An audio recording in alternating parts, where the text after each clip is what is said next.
Uma narrativa intrigante e cheia de detalhes está diante de nós. Um homem que se abriga num barco com a certeza de que uma catástrofe está para acontecer. 40 dias e tudo estaria acabado.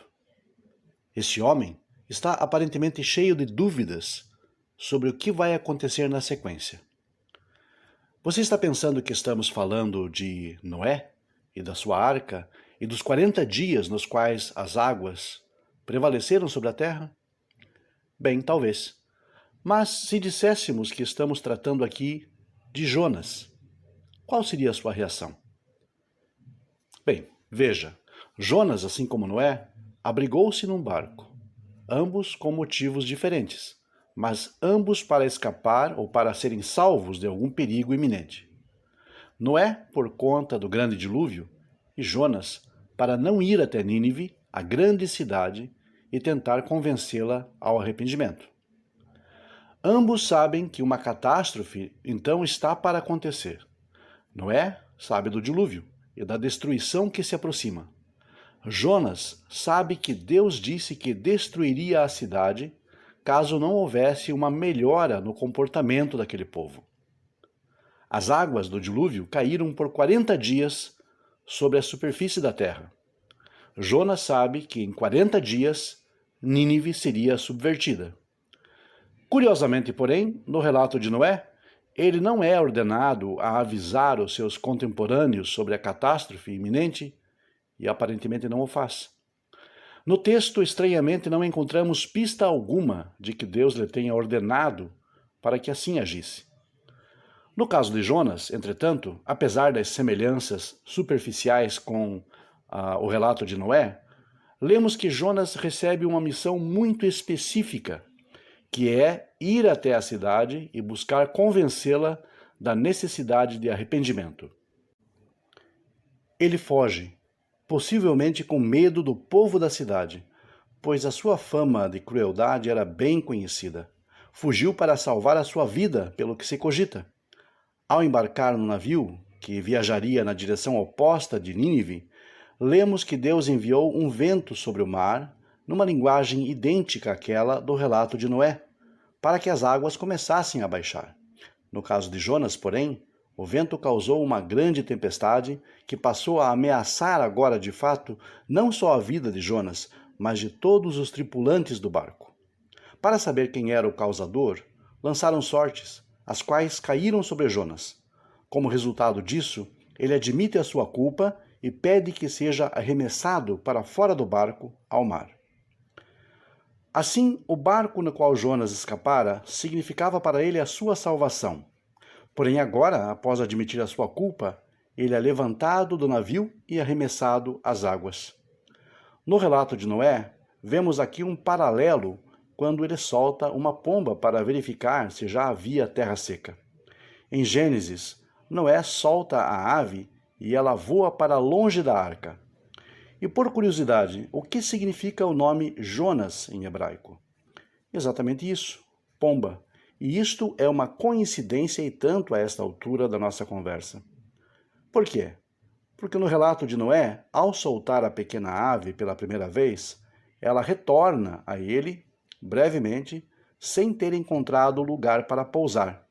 Isto representa, na narrativa de Jonas, o momento em que ele é engolido pelo grande peixe, quando ele se encontrava numa situação de desespero por estar suspenso sobre o nada, entre a vida e a morte. O ato de retornar para a arca, para junto de Noé, foi a salvação para a pomba, assim como quando Jonas reza a Deus, desde o ventre do grande peixe, buscando conforto. E um dos sentidos do nome de Noé, Noar, é exatamente este, conforto. Na sequência da narrativa do dilúvio, Noé solta a pombinha uma vez mais, e agora ela volta com um galho de oliveira no bico. Este galhinho de oliveira representa a presença de vida, e onde há vida há esperança, esperança de renovação, de recomeço, de mudança para melhor. No caso de Noé, esta esperança refletia-se agora na reestruturação da terra para receber os sobreviventes, e na narrativa de Jonas, a ideia decalcada aqui refere-se a uma mensagem direta ao seu subconsciente, de que aquele galho de oliveira, que representa a vida, é, na verdade, uma esperança de renovação, inclusive para o povo a quem ele deveria ter se dirigido, o povo de Nínive. Noé envia a pomba uma terceira vez, e desta vez ela não volta mais. E isto evoca a ideia de Jonas ter sido lançado fora do grande peixe. A missão de ambos, de Jonas e da ave, estava em curso, e os objetivos seriam alcançados. A pomba finalmente encontra repouso para os seus pés. E Jonas também só encontrará repouso após encaminhar-se para Nínive, a fim de cumprir o que lhe fora ordenado. Convém destacar duas distinções importantes entre Noé e Jonas.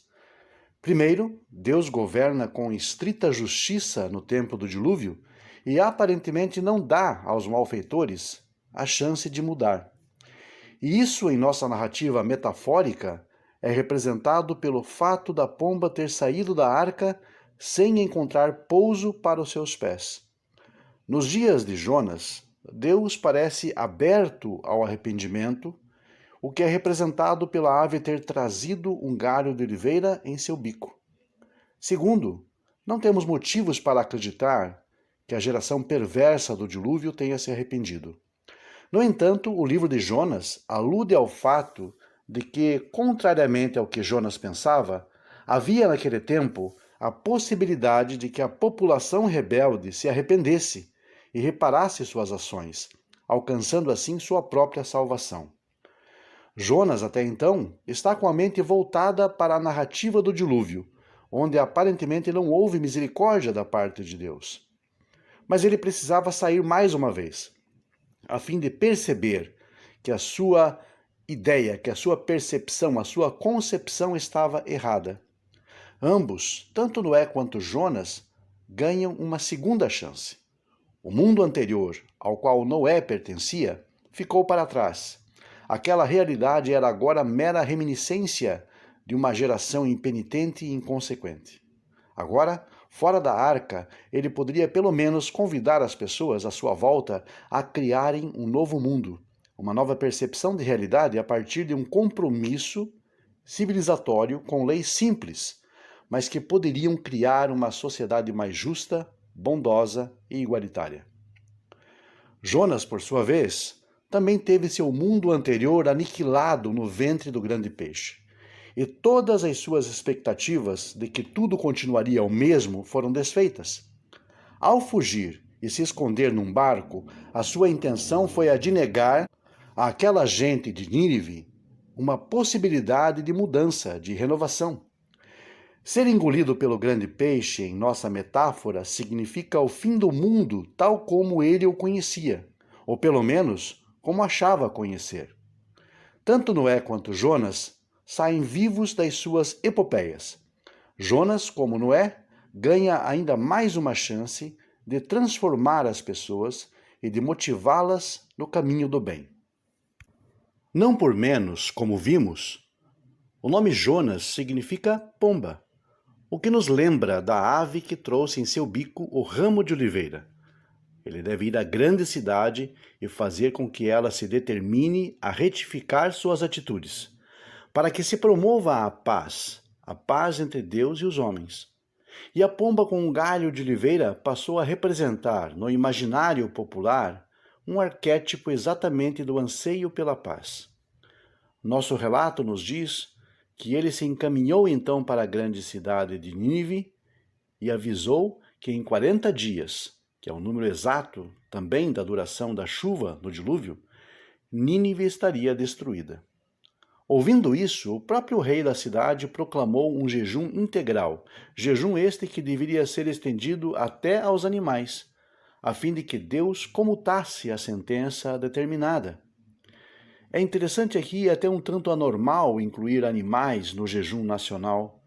Só não é mais estranho devido ao fato de termos aqui mais uma evidência de que o redator do livro de Jonas tinha em mente a narrativa do dilúvio, que visava também a preservação da vida animal. Por fim, é também muito significativo que no dia mais sagrado do calendário judaico, o Yom Kippur, o dia da expiação, os judeus de todo o mundo dediquem boa parte do feriado à leitura e à meditação no livro de Jonas. A ideia que prevalece nesta prática é de que os judeus devem entender que, a despeito da sua condição como nação sacerdotal, Deus também se preocupa e se interessa por todas as pessoas, indistintamente, indiferente às suas condições, à sua etnia ou cultura. A lição a ser aprendida é que mudar as atitudes, voltar-se para o bem, seguir regras de civilidade, educação e cortesia, harmonizar-se com o mundo à nossa volta, humanizar-se, mostrar empatia, consideração pelo outro e respeitar a criação é o verdadeiro serviço que se pode prestar a Deus. Entenda-se aqui Deus como sendo o princípio fundamental para a criação de uma sociedade saudável, respeitosa e promotora de dignidade.